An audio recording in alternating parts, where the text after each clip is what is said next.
That's the secret of acoustic treatment. That's the secret to get great sounding voiceover recordings. My name is Lenny B. I am an audio engineer, and I specialize in helping voiceover artists, voiceover actors, improve the quality of their voice recordings. A lot of people these days are recording in a home studio. You've got a computer, you've got a microphone, maybe you've got a little bit of sound treatment, and really you could be working on, there's so many projects these days that require voiceover. You could be competing as a voiceover artist, but one of the things everybody's striving for is really good quality audio. A lot of times people think that what's preventing them from getting the next gig or getting that audiobook job or whatever project you're working on, maybe is my voice not sounding as good as it could. A lot of times that kind of gets in your brain as a creator. Well, that's one of the things that I do. I love helping people and creators and creative people. I help making you more confident.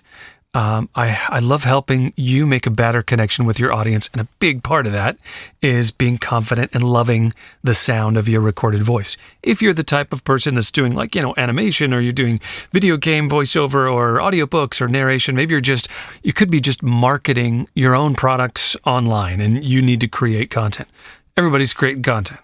So that's one of the things I do. And I create custom processing presets for people. I've been doing it for quite a long time. And if you don't know about that, you go to my website. It's lennyb.com. And I have a bunch of information about what that is. But today I want to talk to you about acoustic treatment. It is probably one of the biggest subjects that anyone recording their voice is going to do some research on. So today I feel like I'm going to give you a little bit of a view behind the curtain. I think once you watch this video, if you've struggled with acoustic treatment or you're unsure about acoustic treatment or treating your room or getting your room or whatever recording space you have to sound good enough, I think once you watch this video today, you're going to have a different approach and you're going to get some ideas and I think you're going to have some new perspective on your voiceovers and your recording space. So check this out. I've put together some models. Let's start here. Let's look at this person recording their voice in an average bedroom. Okay, we've got the door, there's some windows here. We're looking at the person in a bedroom, and our perspective is looking down from the top of the room. Here's the person's head. Now, this is the microphone here. This green area represents the sensitive part of where the microphone's pickup pattern is. In this case, a cardioid pickup pattern. Now, this area outlines the rejection side of the microphone. It rejects sound from the back and sides. So this is kind of a typical bedroom home studio situation, and I thought it would be a good idea to take a closer look at how the sound travels in the room and what the microphone captures. So the sound source, his voice, his mouth is speaking, and that microphone is going to be picking up the direct, pure voice. That is the sound coming right from his voice going directly to the microphone. But his voice continues in the room, right? It continues forward beyond the microphone and hits the wall in front of him, bounces back, but is rejected, right? It's rejected by the rejection side of the microphone. So the microphone does a pretty good job of not picking up this reflected sound, but it keeps going, bounces off behind the walls. So it bounces, hit this wall, behind here, back, and then the reflection sounds go back and into the microphone. They leak into the sensitive part of the microphone. And what happens is these reflections that are coming back into the microphone are happening at a slight delay. We're talking about milliseconds. Imagine if we remove the room from this situation. Imagine if you were recording your voice in an open field, no walls to reflect the sound, and we'll just assume here that there's no wind or nature sounds of any type that are bleeding into the microphone. It's totally quiet. Now let's consider how sound, specifically this person's voice, would then travel with respect to how the microphone captures the sound. In a situation like this, the voice comes from his mouth, it hits the microphone direct, we get that pure voice, but then they continue. But there's no walls to reflect the sound and reflect back into the microphone, right? The sound just keeps going on forever. So the only thing that is being picked up by the microphone in a situation, this theoretical situation, is just pure direct voice. That is the best case scenario. And we could recreate the effect of a voice traveling in an open space like that with no walls, no reflection points, by using absorption panels. Now, imagine if we were to place 100% effective absorption panels from floor to ceiling in this room, even on top of the ceiling and the floor, let's say, theoretically, right? The result, theoretically, would be the same as the open space. The absorption panels would capture the voice and prevent the reflected sounds from traveling back into the microphone at a delay. Now, however, it's true this would only work if the absorption panels were effective at capturing sound in all frequencies, and you'd also need enough panels to cover the entire room, every single surface of the room.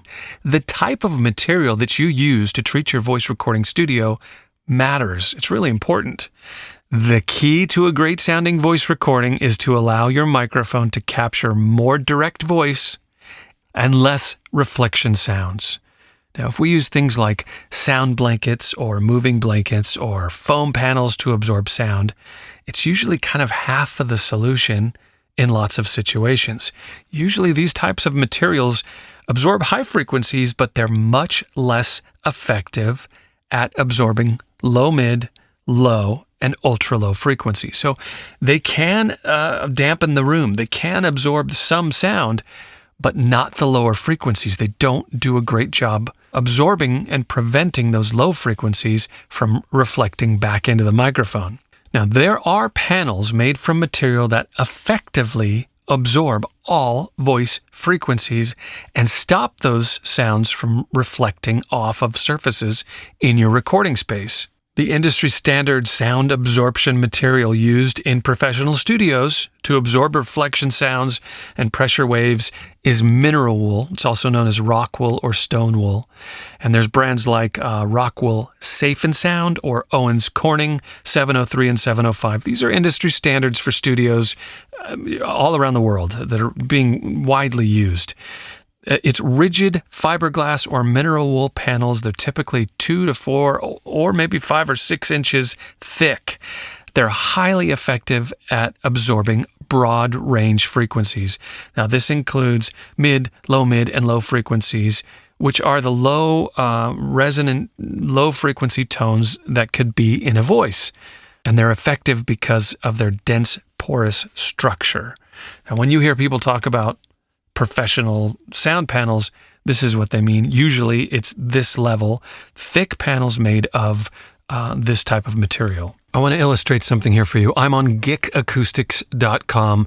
Geek Acoustics is a company that I work with. You know, you don't have to buy your panels from them. This is the company that I have used for my own studio, so I believe in what they do. They get my stamp of approval, but they use that material that I'm talking about, Owens Corning or the Rockwool fiberglass panels, okay? So I want to show you, just to give you an idea of just some of the nerdy details here. They have acoustic panels. They're called the 242 panels. They're 3.6 inches thick, okay? So they have panels, and you could look, these particular panels do a great job at absorbing high frequencies. So this line here represents how well they absorb frequencies. 5,000, that's the sibilants and upper frequencies, and then the mid frequencies, 31, 2,000, 1,000, mid-range, and then they even go a little bit higher for 400. Here's that boxy sound in your voice, the low, mid, 3, 2, 5, it starts going down. So you could see that even this panel does an okay job. It does a great job with the high frequencies, but it starts to kind of drop off. The amount of absorption that this panel can do with lower frequencies starts to drop off. So, all right, let's look at their 244 panels. These are 5.2 inches thick. The 244 is what they're called, the bass trap. 5.25 inches thick, and look at this. They do a good job all the way up to 1,000. You know, they absorb these frequencies all the way down to, that doesn't even start going low until 80 and 60. This is when it starts to drop off. So the whole consideration here is the thicker the panel, the better it is at absorbing these lower frequencies. This is a full range acoustic absorption panel. I'm trying to think, like, how do I translate this information and help you really understand what those reflection sounds do to your audio and how detrimental they can be. So I've created a model. I've created something where I've got two voice tracks that are going to be played together. One's going to represent direct voice going straight to the microphone, and the other track, I'm going to combine them together. It's going to represent the reflection sounds, and when you play them together, the problems that it can create, and you'll be able to hear it. Let me show you. All right, I don't want you to worry about any kind of processing or changes that I've done with the processing. I just want you to listen to a pure voice versus what the sound of a reflection can do when they're used together. So this top track here is pure voice. This is an example of what pure voice sounds like when it goes directly to the microphone. I'm muting this second track, so all we're listening to is the pure voice. And for an example with this model, this is what it would sound like. A team, a household, or just trying to lead yourself with integrity, this philosophy was built for you. Okay, so now I'll mute that track and I'm going to unmute this second track here. And this is what we're going to call the model of the reflection sound. So what I've done is I've added an EQ to this second track, and I'm cutting off all the high frequencies. And as you remember, if you've got sound treatment in a room like foam or some blankets, it can do a good job at absorbing high frequencies, but those low frequencies go right through. So what I'm trying to replicate here and duplicate is the sound of the reflections that might go through the foam, through the blankets, bounce back behind that wall, and go back into the microphone. So let's listen to what that would sound like. So I'm cutting off the frequencies, 600, 700, and there's a little bit of a slope here, but it's mostly just 600, 700 hertz and below. And let's hear what that sounds like. Same voice, same exact voice recording file. A team, a household, or just trying to lead yourself with integrity, this philosophy was built for you. I'm going to play the other one real quick and then switch again. A team, a household, or just trying to lead yourself with integrity. Now, to take this model further, I want to introduce a slight delay, and we've talked about a delay being in milliseconds. 1 millisecond would be equivalent to 1/1000th of a second. So this particular delay that I'm putting only on this second reflection track that is void of these high frequencies is 0.9 milliseconds. So this is less than 1/1000th of a second, okay?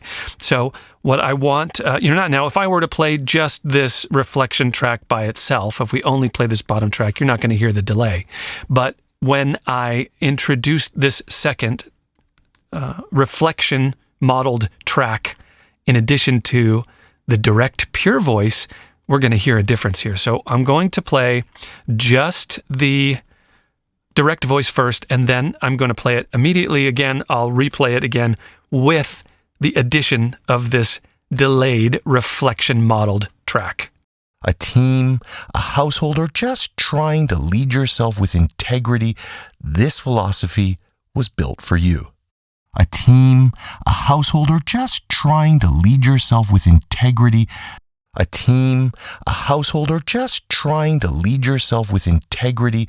A team, a household, or just trying to lead yourself with integrity. There's a couple things that are really interesting with this. You can hear that hollow sound, right? This is a secondary track. It's being merged. They're being merged together. The interesting part to me is we are combining two different tracks. So you'd expect the loudness to increase, and it does. But this is what's really interesting.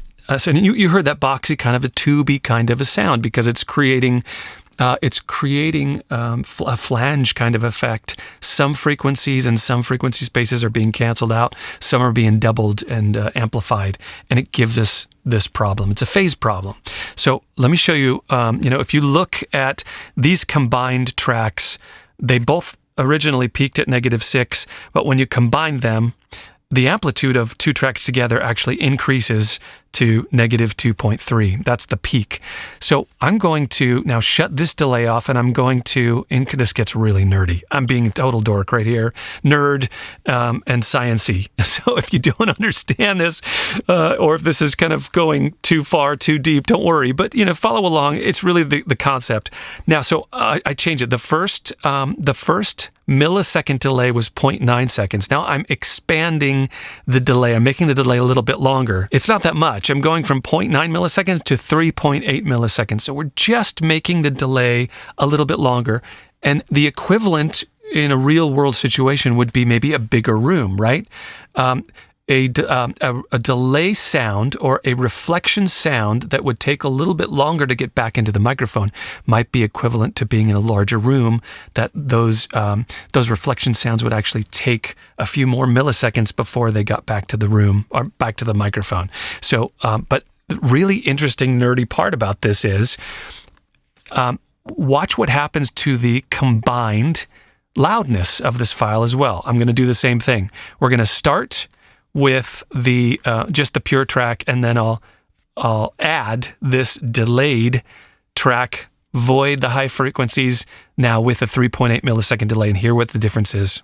A team, a household, or just trying to lead yourself with integrity. A team, a household, or just trying to lead yourself with integrity. Here's what's really interesting about this to me. Not only is it a different type of hollow sound, it sounds much less bass heavy, but also look at the actual combined loudness is less.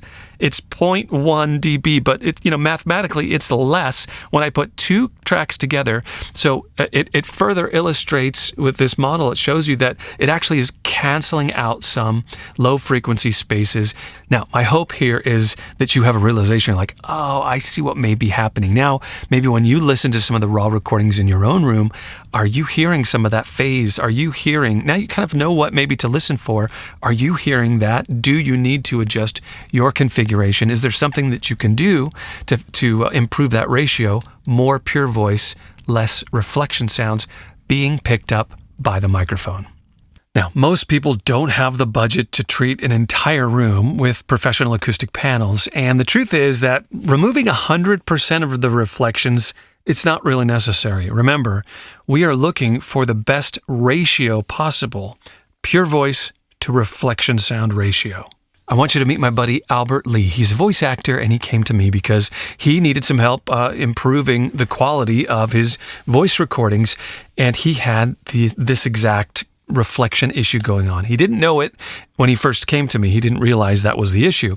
But let me show you a picture of his room first. So he has a basement with a walk-in closet, and he was using the walk-in closet as his studio to record his voiceover. Enough space here. He had it covered from floor to ceiling with foam panels. Even the ceiling was covered, and the back wall or the door was covered with foam.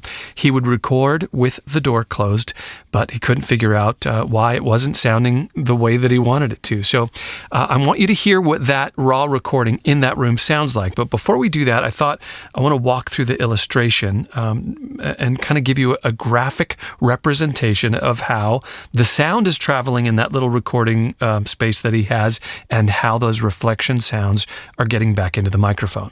So his direct voice was leaving the sound source, his mouth. The direct voice was hitting the microphone, which is good. That's the sound we want. But it was continuing, right? It would hit the walls, past the microphone, and then they would kind of bounce back to the wall behind him, and he had the door closed. So then it would be bouncing back into the microphone at a very slight delay, especially those low frequencies, and that's what would be causing the problem. So then I had Albert change his mic configuration from this to something like this. Now let's look at how the voice and the sound pressure waves of his voice would be traveling through the room, right? Now his voice is hitting the microphone, that pure voice, which is what we want, but it keeps going out into this big room where it gets diffused and it bounces off these walls all the way down here, bounces back. And, in a big room like this, all those sound pressure waves diffuse because they're bouncing off each other, kind of like this rippling effect. So the sound is weakened there, but some does get back to the microphone all the way through the room, but it's rejected by the microphone because of the rejection side of this cardioid pickup pattern. A small amount of those reflection sounds would go past and get into his sound-treated closet space, and they would be further absorbed by the foam that he does have, and I'm fairly certain that a small percentage of those reflection sounds did bounce back, some of those low frequencies, and then get back into the microphone.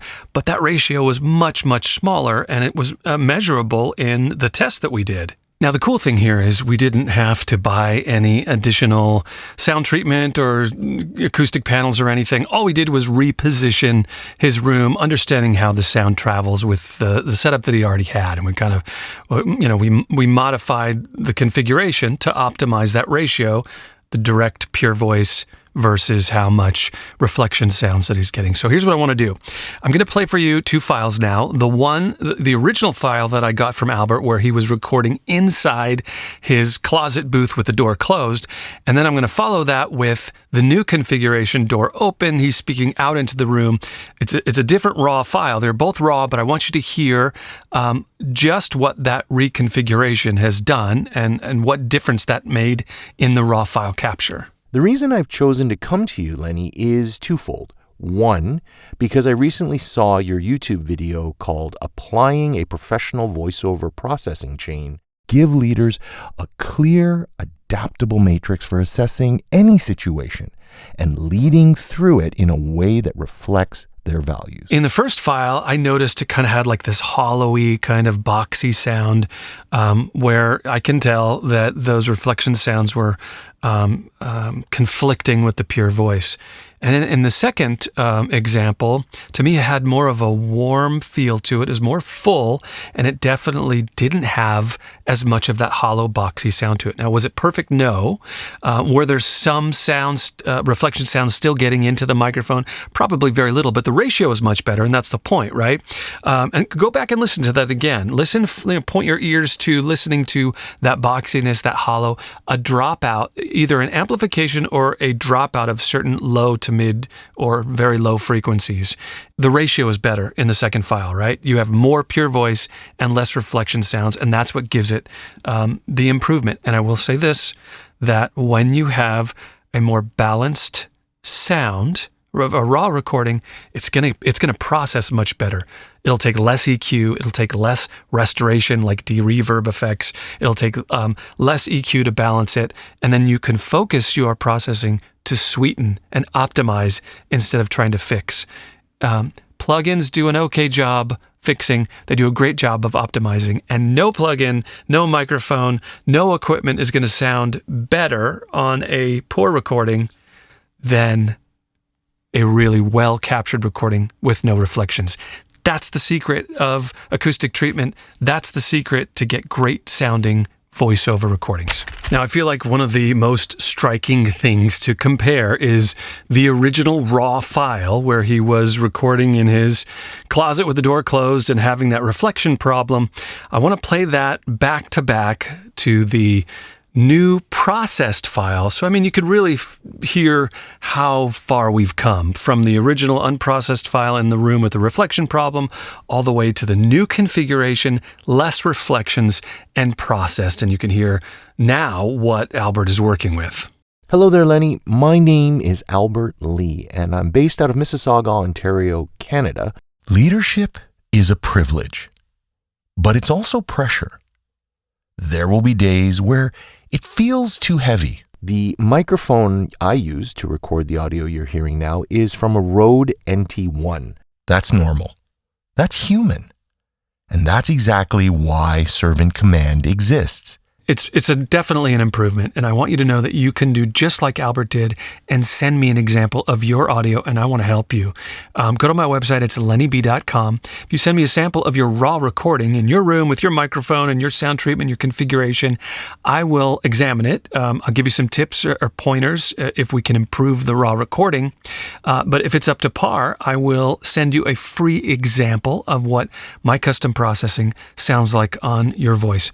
And I do that for anyone who who sends me a raw file. There's a form that you have to fill out. Again, lennyb.com. Click on the red button at the top of the homepage and follow the instructions. So since we did all this work, now you've got the backstory on Albert and what we've done to not only reposition his microphone and look at how sound was traveling in his setup and improve that, and then we did the custom processing. Since then, he's become one of my custom processing clients, and so it's been a couple weeks now. He's had a chance to use the setting, and then I wanted to kind of follow up with him and just see how he was doing, and I think you'll see there's a little confidence boost there. What has been the difference between before the Lenny B setting and the adjustments we made to now? Yeah. What's the difference?